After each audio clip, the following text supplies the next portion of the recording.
નમસ્કાર મિત્રો, દિવાળીનો તહેવાર ચાલુ થઈ ગયો છે અને સાથે સાથે આપણા લોકોની ખરીદી પણ ચાલુ થઈ ગઈ છે.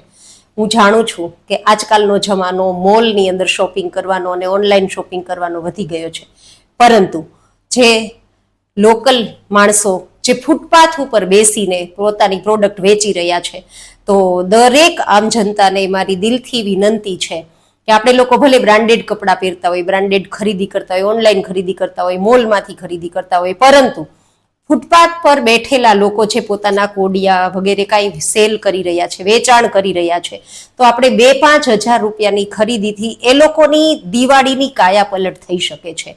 અને બની શકે એ 2-5 હજારમાં આપણને કંઈ ફરક પણ નહીં પડતો હોય.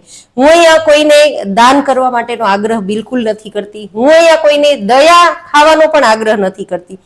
હું માત્ર એટલો જ આગ્રહ કરી રહી છું કે આપણું એક થોડા યોગદાનથી કોઈ લોકોની જિંદગીની દિવાળી બદલી શકે છે. હું આશા રાખીશ કે આટલું ચોક્કસ કરીશું આપણે. ધન્યવાદ.